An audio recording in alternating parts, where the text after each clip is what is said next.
मोमिनो पढ़ते रहो तुम अपने आका पर दुरूद है फरिश्तों का वजीफा सलातो वसलाम।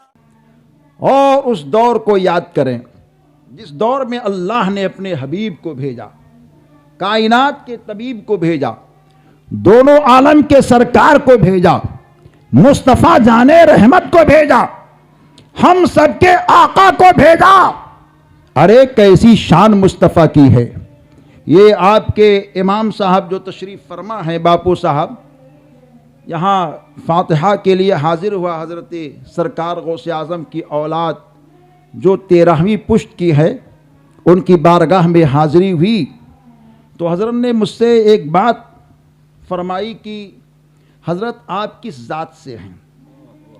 हज़रत ने पूछा तो मैंने कहा मेरे दादा जान ने मुझको मना किया है और ये कहा है कि ज़ात बताओ मत, बस बात करो मुस्तफ़ा की।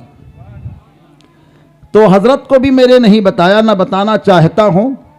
बस ये समझ जाएं कि जिनकी बात हो रही है उनके उम्मतियों में एक छोटा उम्मती हूं जो नाज करके लोगों से कहता हूं मैं बात करता हूं तो दुनियादार की नहीं, रसूल ज़ी वक़ार की बात करता हूं, अपने सरकार की बात करता हूं। अरे मेरे मुस्तफ़ा ने कबूल कर लिया तो इंशाअल्लाह बेड़ा हमारा यहां भी पार है, बेड़ा हमारा वहां भी पार है।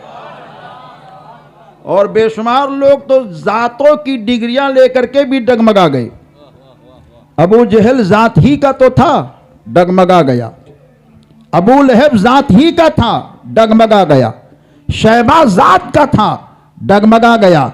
मगर हजरत बिलाल हबशा के दे थे, काले थे, लेकिन नबी दो जहां के दामन से लगे तो मुस्तफ़ा जाने रहमत ने, हम सबके पैगंबर ने अपने बिलाल को ऐसा उठाया कि बिलाल इस्लाम के हिलाल बन गए।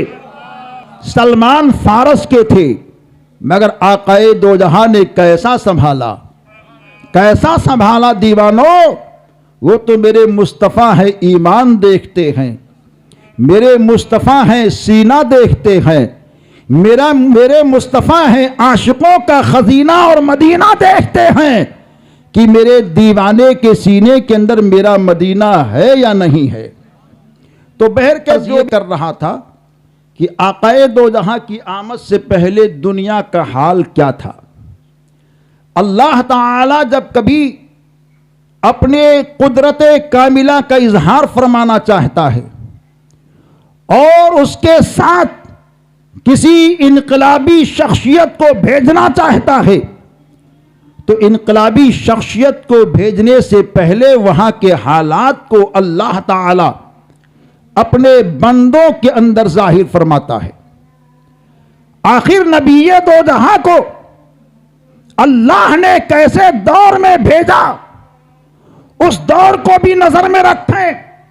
अरब की सरजमीन पर जुल्म की हवाएं चल रही थी, अरब की सरजमीन पर यतीमों को सताया जा रहा था, अरब की सरजमीन पर बेवाओं की कोई कदर मंजिलत नहीं थी।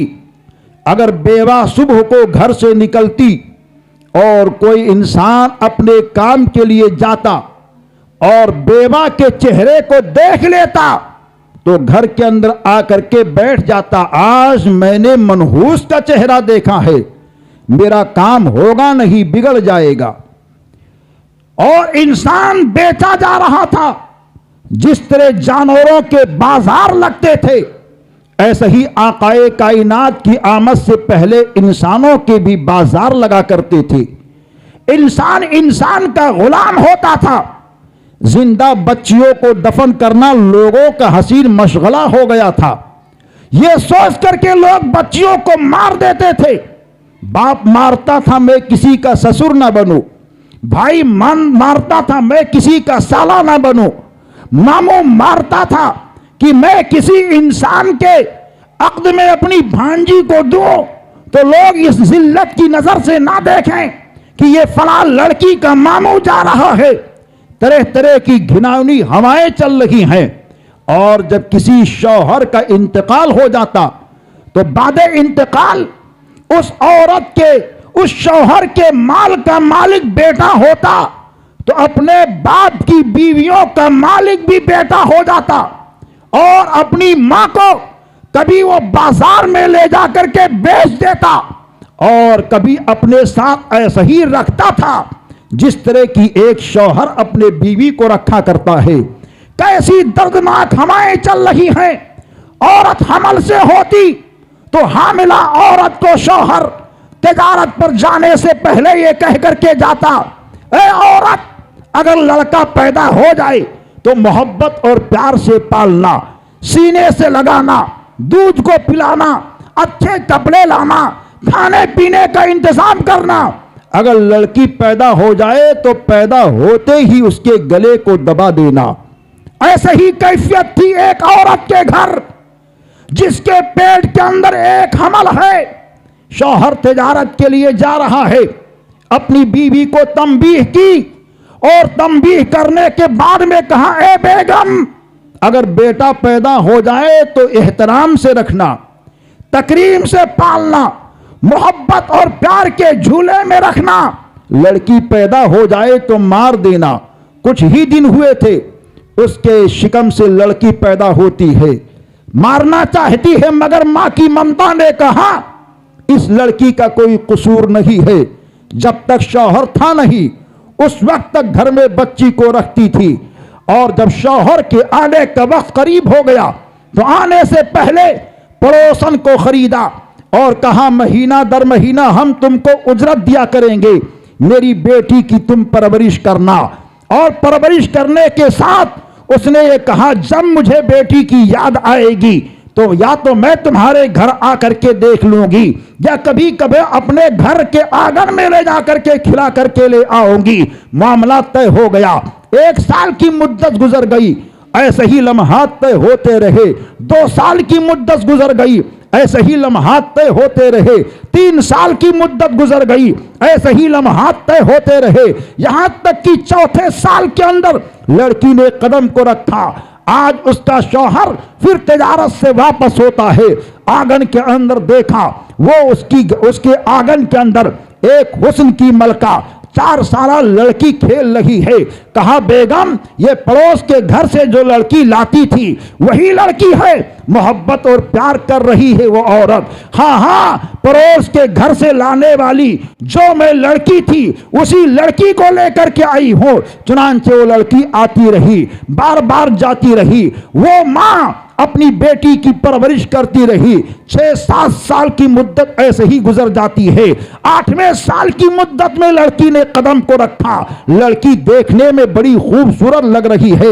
उसने कहा, ए मेरी बेगम, देख, तूने बच्ची को तो मार दिया था, मगर इस बच्ची के हुस्न को देख करके लगता है काश ये मेरी बेटी होती तो बड़ा अच्छा होता। मां ने ताप करके कहा, ए मेरे शौहरे नामदार, जिस बच्ची का नाम आप लेते हो वो पड़ोस की लड़की नहीं है, वो तो मेरी ही बेटी है। मैंने आपके खौफ से पड़ोस के घर उजरत की शक्ल में रख रखा था। उसने कहा, ठीक है, इसकी परवरिश करो, घर ही में रखो, अब पड़ोस के घर जाने की जरूरत नहीं है। लड़की बढ़ती रही। 10 साल की मुद्दत पूरी हो जाती है। एक दिन उस बाप ने अपनी बेटी को संवारा, बालों में कंघी किए, जुल्फों को संवारने के बाद में अच्छे कपड़े पहनाया और बेगम से कहा, मैं इसको ले जा रहा हूं, मैदान की जानिब ले जा रहा हूं, इससे मेरा सफर भी तय होगा और रास्ते की सोबत भी दूर हो जाएगी। लेकर के मैदान में पहुंचा। वो लड़की जो 2 साल मां की गोद से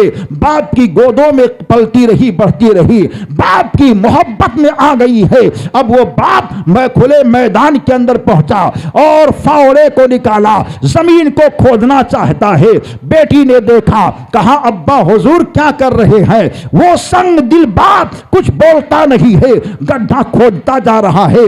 गड्ढा जब काफी तैयार होने के करीब हो गया तो बेटी ने अपने बाप को पसीने से शराबोर देखा। कहा, बाप जान, अगर गड्ढा खोदना बहुत ज्यादा जरूरी है तो थोड़ा पेड़ के साए में आप बैठ जाइए, मैं अपने हाथों से इस गड्ढे की खुदाई में हिस्सा ले लेती हूं। चुनांचे वो 10 साला बेटी अपने बाप से मोहब्बत की बातें कर रही है, मगर नादान कुछ बोलता नहीं है। जब गड्ढे को मुकम्मल तैयार कर लिया, बेटी को अपने पास लाता है और बेटी के दोनों हाथ को पकड़ करके गड्ढे के अंदर उतार देता है। बेटी ने कहा, अब्बा क्या कर रहे हो? कुछ बोलता नहीं है। दोनों तरफ से मिट्टी डालना शुरू कर दिया। बेटी देखती है, बाप तू क्या कर रहा है? कौन सा खेल तू कर रहा है? वो कुछ बोलता नहीं है, मिट्टी डालता हुआ जा रहा है। बेटी चेहरे को देखती है मगर वो कुछ बोलता नहीं है। मिट्टी कमर तक आती है। बेटी ने कहा, ए बाप जान, मुझको दफन मत कर, मुझको और लड़कियों की तरह मत मार। अगर तेरे घर खाना नहीं होगा तो मैं खाना नहीं मांगूंगी, कपड़ा नहीं होगा तो पुराने कपड़े पर जिंदगी को बसर कर लूंगी, मुझको सांस लेने दे। मगर नादान रुकता नहीं है, संग दिल मिट्टियों को डालता जा रहा है। सीने तक मिट्टी आ गई है। बेटी कभी जमीन को देखती है, कभी आसमान को देखती है, कभी दाएं को देखती है, कभी बाएं को देखती है। नादान मिट्टी डालते जा रहा है और अपने पैरों से दबोचते जा रहा है।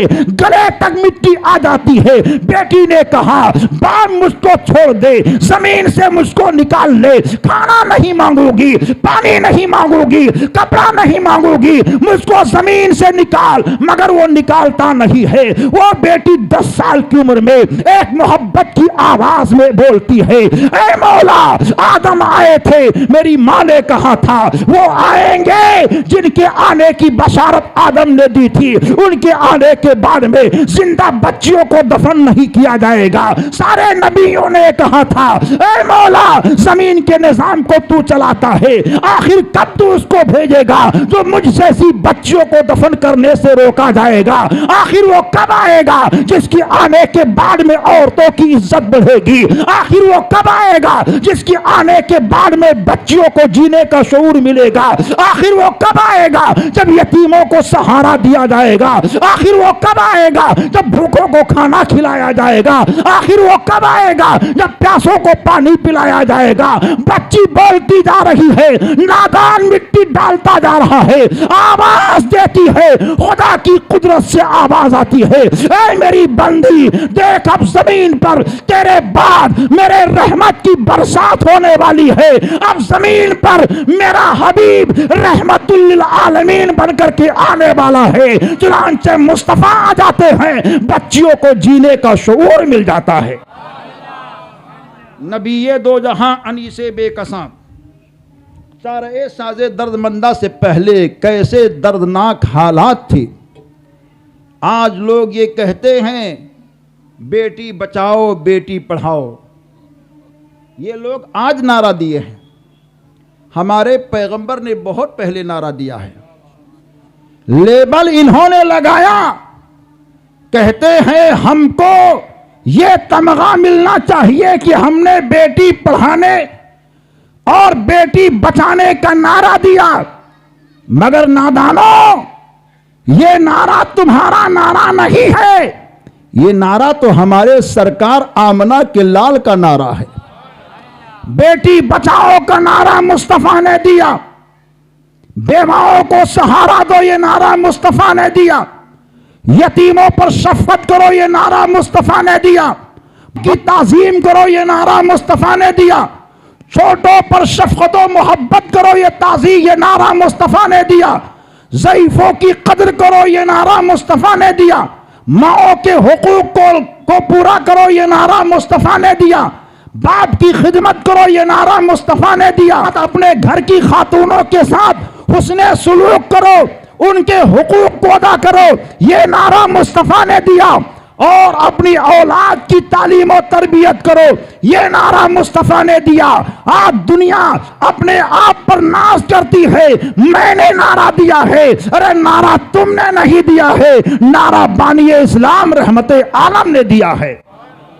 हमारे नबी दोनों आलम के सरकार बयान फरमाते हैं, बच्चियों को बचाओ।